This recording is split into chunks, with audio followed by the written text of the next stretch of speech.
Hello, welcome again. I'm Richard Chase. This is Richard Chase Music Studio, lesson one, three. Part three. I don't know if we're ever going to get to lesson two. um, I made a lesson two, but then I thought of something I'd put in between one and two, so it became lesson one, part two, and now here's another one, lesson one, part three. Before we get started on the music part, I just want to talk about your hands and keeping your fingernails trimmed on this hand, because you can scratch the guitar. You can scratch with the guitar and dig holes in the guitar. You know, you can break your fingernail. So generally, I have a couple fingernail clippers.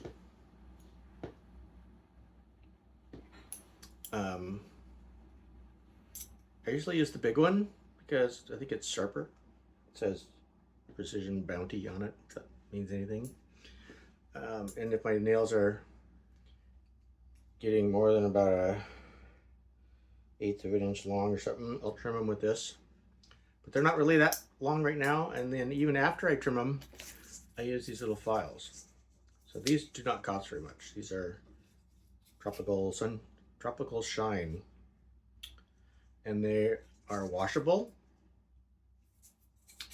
and they come in different grades.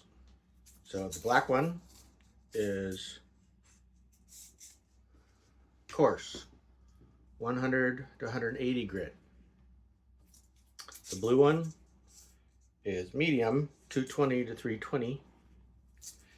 And the pink one is 400 to 600.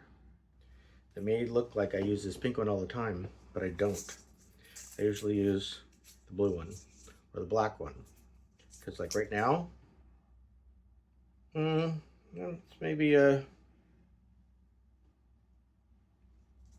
3/16 of an inch or so. And so instead of using the clippers, I can just try to get like under the nail there.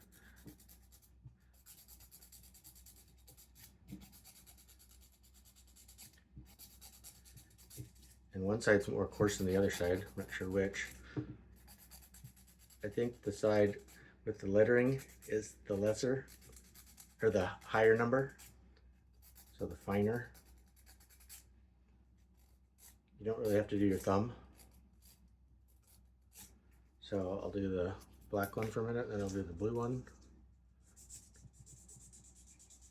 You can totally feel this one is way smoother.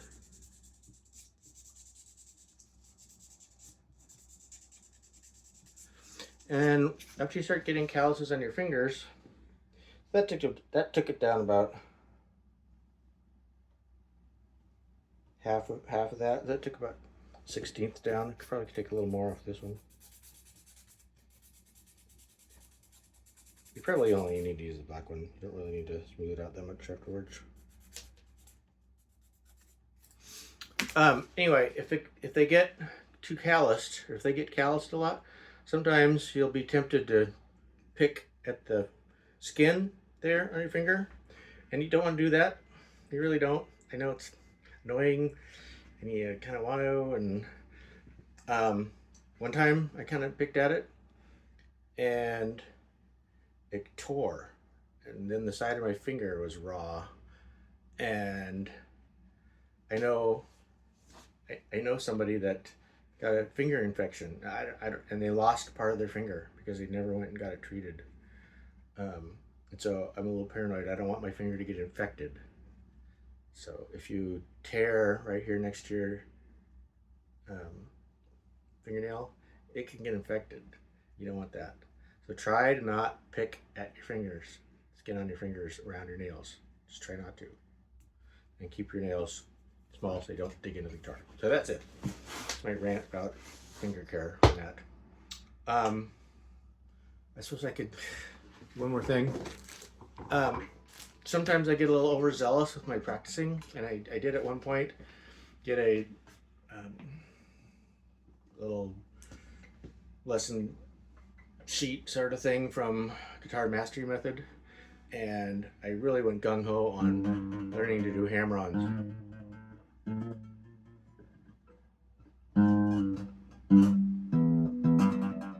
I don't know. Anyway, after that, I did hammer-ons like for an hour or something. It was way too much, and I hurt my finger. I did. This finger the next day was hurt to bend it, and it still that was like a year ago, and it still hurts. And I try to be careful on it, and I can't really bar chords very well with this finger because it hurts right there, and this knuckle and down there. So you don't want to hurt yourself. But if you have any problems with your fingers hurting, this is what I found works pretty good. These little thing called nubs. Nubs. I'm not sponsored by Nubs. I just ordered some more of these things because the one I have is getting sort of dirty and I want to be able to wash it. They come in a 2-pack and they're about $10 for 2 of them. And so what I do is, especially at night, what happens, I tend to, when I'm sleeping, I curl up my hand or something because I'll wake up in the morning and I can barely straighten my finger out. Oh, ouch. So if I just put this thing on, little nubs, you might have seen this in part 1. I just sleep with this on there.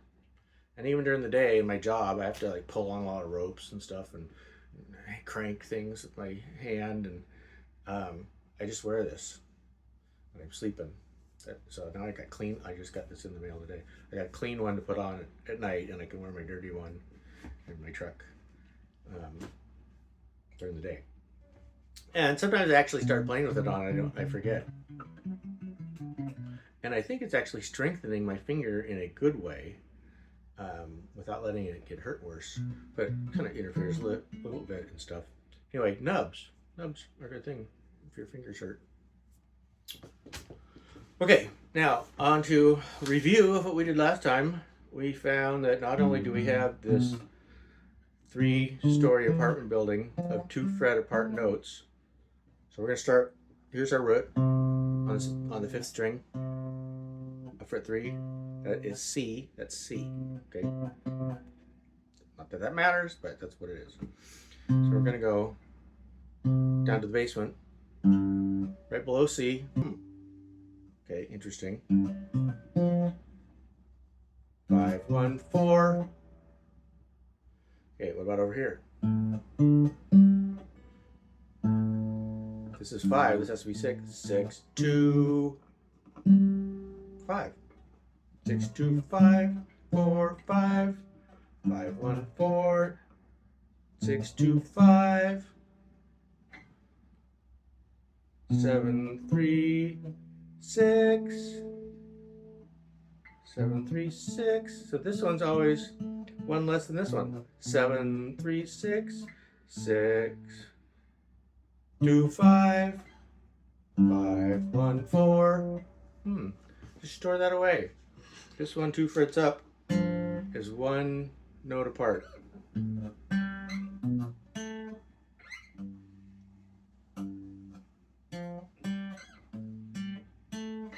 One up on top is 1 less than this one.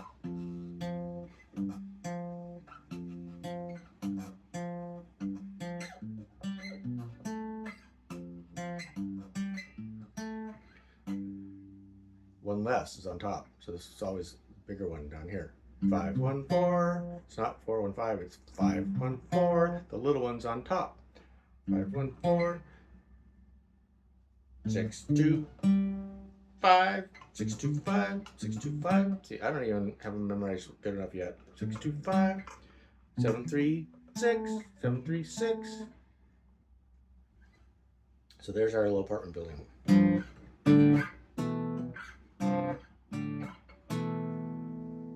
That. And then we said up on top, there's another one up here. 1, 2, 3, 4, 5, 6, 7. There's a little balcony up there. And then down on the bottom,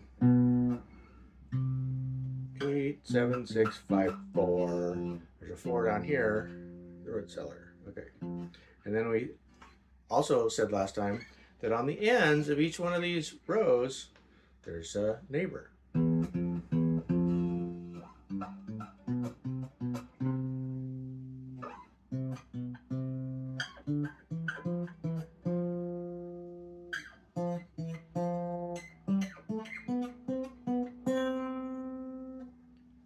So that's pretty cool. We've got these sections where it's 2 frets all next to each other.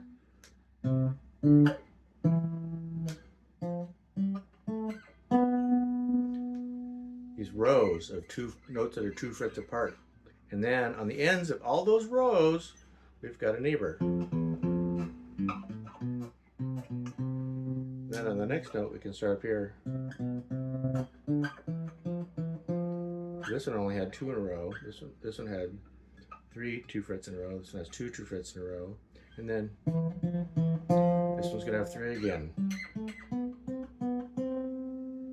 Okay, so if you sort of picture it out, 1 2 3 to here, and then 3 to here, 3 2 steps to here, 3 2 frets to here, 2 2 frets to here, and then 3 2 frets to here, and then at either end there's a neighbor, and here there's a neighbor, and then here there's a neighbor. So this lesson is going to be about what happens on those edges, because we're not just going to play 2 frets our whole life. We're not. And if a music teacher is watching this, I've totally broken the rules, because nobody plays two frets at a time all over the place. But those edges are really the key, because this is hard to do. This is a big stretch. Classical guitar players, you know, they do that. But regular acoustic guitar players and electric guitar players, they don't really like to do that. It's really important to see the pattern, though. And at the edges of this thing, let's just go start on root C. C. We know there's a neighbor right here, correct? Yes. From the one note, 1 is neighbors to 7. And 1's other name is 8. So maybe it's like 1, and then 1's middle name is 8. And then its last name is 15. Really, because if you go up another octave, you're at note number 15. Nobody calls it that, though. So 1 7 8 7 1 7 8 7. So 1, and then to the right you've got a whole step, a 2 fret thing. It's also called a whole step or a whole note. This interval is a whole note. And so we've got a half note or a 1 fret, and then we've got a whole note. And we can play 3 frets pretty easily with your hand, with one hand. Try to play that. Just the 1 fret and then the 2 fret.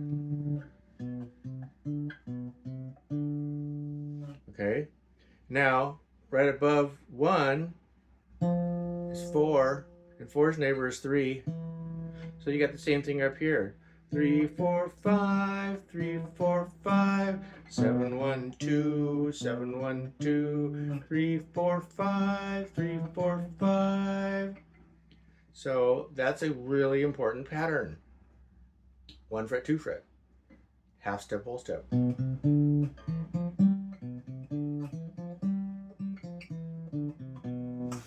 Okay, that's really important. And notice which notes we're starting out with.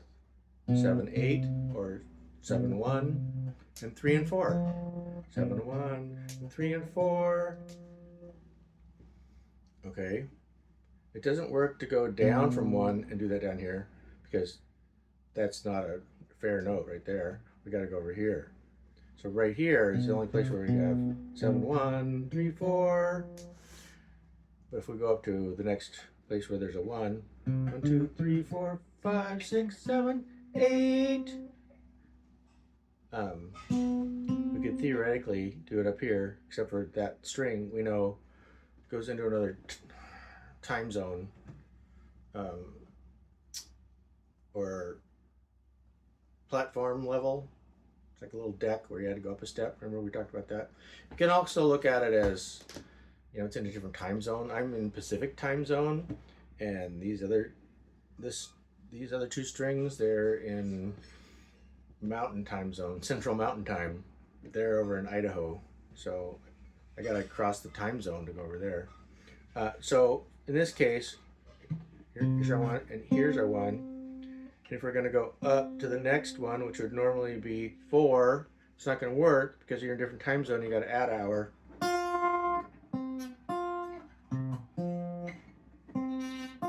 You got to add an hour when you go to the second string from the third string. When you go from the third string to the second string, you got to subtract an hour. It sucks. It really sucks. But that's what you got to deal with right now. Anyway, so we got over here, we got the 1 and the 7 and the 4 and the 3. And it's like this little box. And then on top of that box, we can add a 2-fret thing. And we can add a 2-fret thing on the bottom.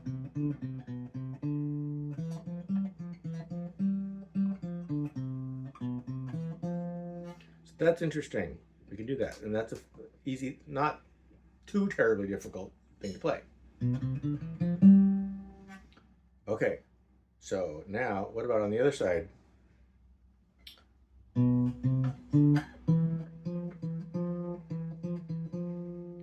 Okay, we know there's a neighbor here. And then down here, we also know there's a neighbor down here. What's that?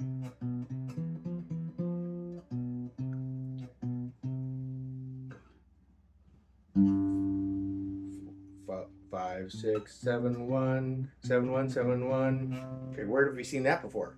We saw that over here. 7, 1, 7, 1, 7, 1. 7, 1, 7, 1, 7, 1. So what's above 7, 1, 7, 1, 7, 1? Do you remember just a minute ago? What was above 7, 1? That's right, 3, 4. 3, 4, 3, 4, 3, 4, 3, 4, 3, 4, 7, 1, 3, 4, 7, 1, 3, 4, 7, 1, 3, 4, 7, 1, 3, 4. Interesting. 7, 1, and 3, 4 go together. 7 1's on the bottom, 3 4's on top. 7, 1, 3, 4. It's a pattern. 7, 1, 3, 4 is a pattern. You'll see that all over the neck. And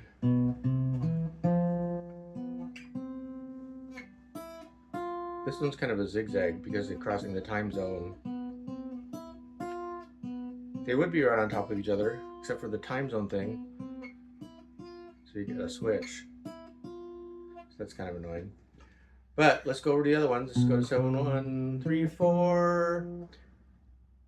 What's below 3? A 2-fretter. And what's below 7? A 2-fretter. So now we've got the mirror image of that other one. Now we can go neighbor 4 3 2 4 3 2, and then 1 7 6 1 7 6. So this is a really good thing to practice because you got these two little fingers, the ring finger and the little finger, and these two fingers are not quite as strong as these two fingers. So it's going to be up to you to gradually over time practice that so that these fingers get stronger. And it will take you a while, but just practice every day. And you can go over here. No, I can do this over here. I can do this over here. And then I can go down here. I can go do it here. And we can go up the string and do it here. Only in reverse, only in mirror. Half step, whole step, half step, whole step. 1 fret, 2 fret, 1 fret, 2 fret. 2 fret, 1 fret, 2 fret, 1 fret, 2 fret, 1 fret, 2 fret, 1 fret. So on the 5th string, we're going to do 1 fret, 2 fret, 1 fret, 2 fret. Then on the 6th string, the top one, we're going to do 2 fret, 1 fret, 2 fret, 1 fret, 2 fret, 1 fret, 2 fret, 1 fret. And if we can learn to remember those numbers by heart, it'll be really helpful in the future. So we know that this is 7 1 7 1 3 4, 6 7 1 2 3 4, 7 1 3 4. Just start with two of them. 7 1 3 4. Okay. 6 7 2 3 6 7 2 3 6 7 2 3 7 1 3 4 7 1 3 4 6 7 2 3 6 7 2 3 2 3 4 6 7 1 6 7 1 2 3 4.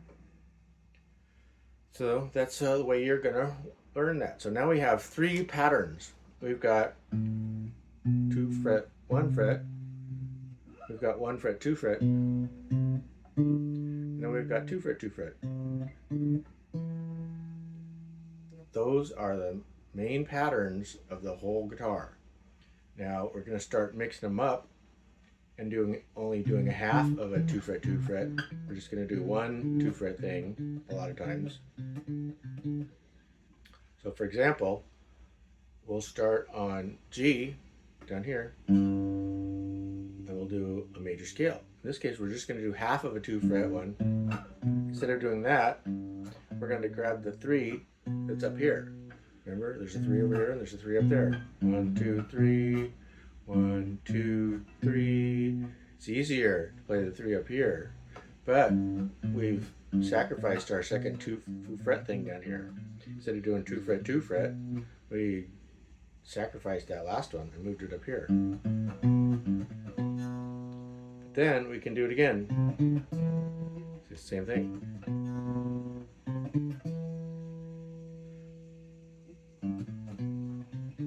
We can't do it again though because this note doesn't work. Wait a minute.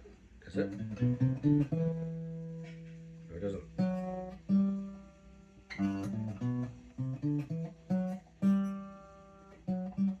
This note doesn't sound that bad though.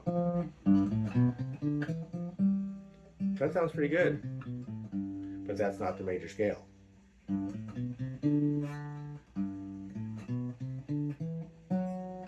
That's the major scale. Because this is the 7. 7 is neighbor to 1. 7, however, was this kind of pretty nice little neighbor friend. Has a little bluesy side to them. Where it's flat. Instead of 7 here, we will play flat 7.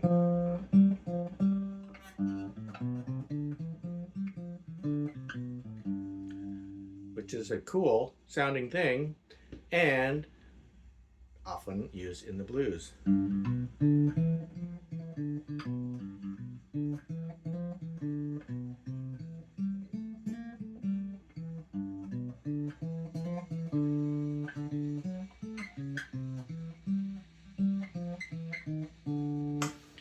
So that doesn't sound the same if you play like this, like this. That doesn't really work. That does not work. That's the major scale. This one is different. It's more bluesy. It's the Mixolydian scale, is what it's called. You're actually starting on the 5. So this is 5, 6, 7 of a different scale. So from here, if we start on the 5, 5, 6, 7, 1, 2, 1, 7, 6, 5. Something like that. 1, 2, 3, 1, 2, 3, 4, 5, 6, flat 7, 8. So that's over our head right now, but you can play a half of a 2 fret, 2 fret, and then a 1 fret, 2 fret, and then a 2 fret, 1 fret. So we're gonna alternate on that other one up here. Is that right?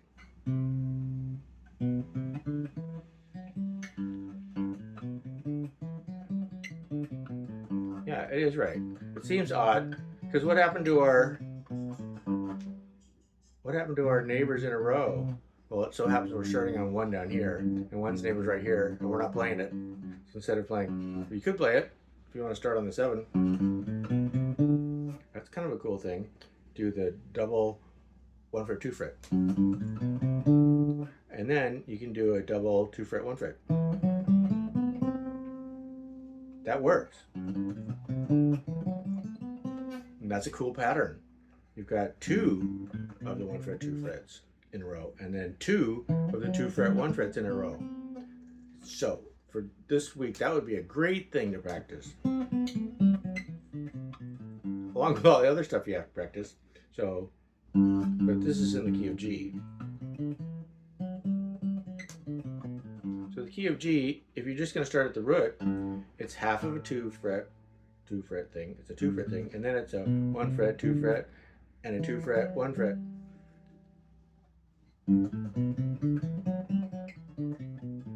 Do re mi fa sol la si do, do ti la, so fa mi re do, do re mi fa so, so fa mi re do. It's hard to sing it backwards. So that's pretty good for today. We've learned a whole new pattern. 1 fret 2 fret, and a 2 fret 1 fret.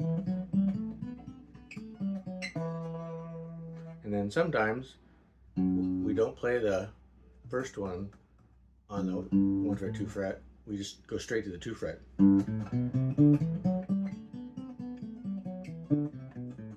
So what I do there, I just did half of the 1 fret 2 fret.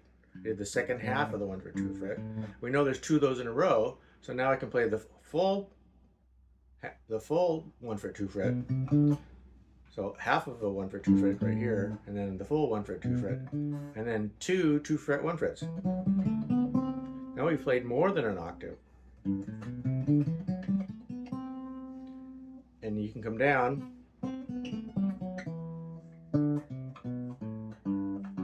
You can put that 7 on right at the end. Or you can put it on at the beginning.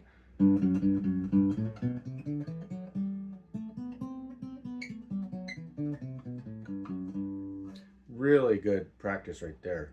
And I haven't even really mentioned what the notes are exactly all that much, but I would practice it. I need to practice it more, saying the names of the notes. 7 1 3 4 2 7 1 2 3 4 5 7 2 1 5 4 3 5 1 2 3 7 5 4 3 4 5 6 8 7 6 8 7 6 8 7 6 7 8 7 5 7 5 7 6 5 7 6 5.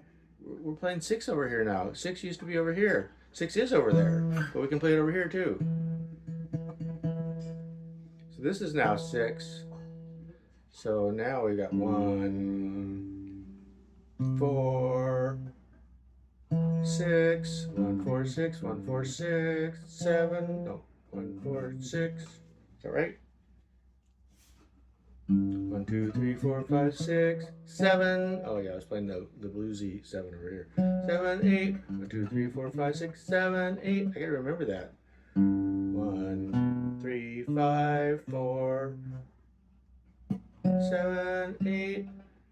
I play the blues too much, so I want to play the flat 7 all the time. This is the nice 7. This is the funky 7. So, that's really great information, and you should study that and practice that. Try to figure it out in your head. And we might have to just skip lesson 2 because I kind of exposed what we were going to talk about in lesson 2, which was the 1 fret 2 fret and the 2 fret 1 fret. Okay, get a lot to practice there, but we're getting up to speed to where we can actually start talking about scales and what they're called, what their name is. The last time we mentioned why we want to learn different scales from different positions, so when you slide your finger on a note, you know that you're in the next scale position. Same thing with the pentatonic scales. I haven't really told you what that is, but penta means 5, so it's a 5-note scale. Oh boy, there's only like 2 minutes left to 40 minutes. Do you want to learn the pentatonic scale really quick? All right, we'll just go with C. Okay, 1, 2, 3, 5, 6. That's it. 1, 2, 3, 5, 6. That's it. It's pentatonic scale. You can do a lot of fun stuff with that, especially when you start out with the 2 fret, 2 fret. You can slide from 2 to 3. And then we know we got 1 up here again, so you can do it again.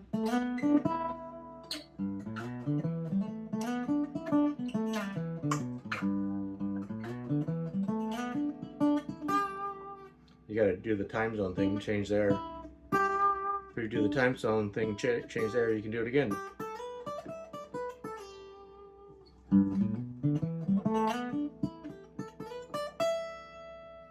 That's cool. 3 of them in a row. Pentatonic scale. Okay, that's your bonus action for lesson 1, part 3. You're gonna do great. You're getting a lot of information here. You just gotta buckle down, practice this stuff, get a streak going, play every day. See how many days in a row you can go. It's just to challenge yourself. You know, it's not for me. It's to challenge you. Play a little bit every day, even if you just come and do just 2.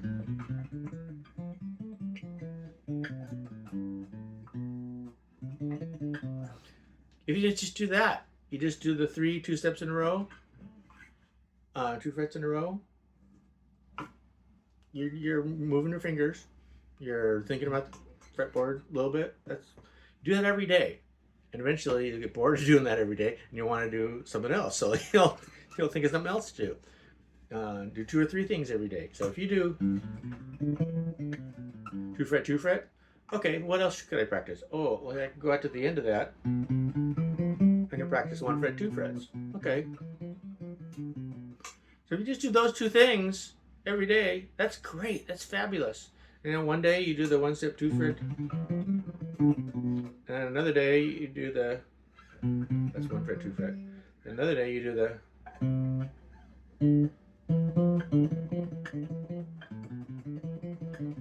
2 fret, 1 fret.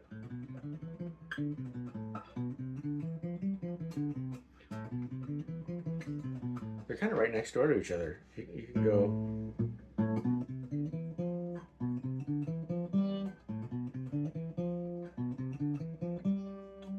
That's good. I'm alternating there. Wonder what that is. This is, here's 1, 7, 6.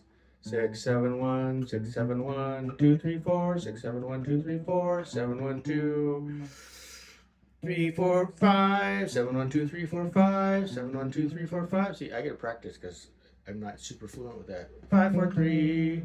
Now I forgot. 5, 4, 3. What's below 5?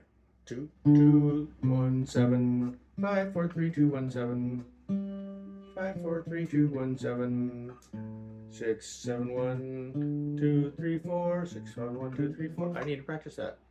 That's a really great thing. If I just did that every night before I went to bed, pretty soon I would automatically know those numbers.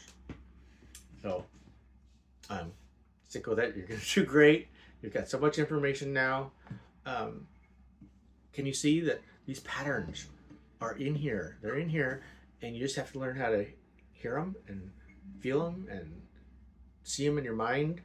Well, eventually we want to see them in our mind so we don't have to look.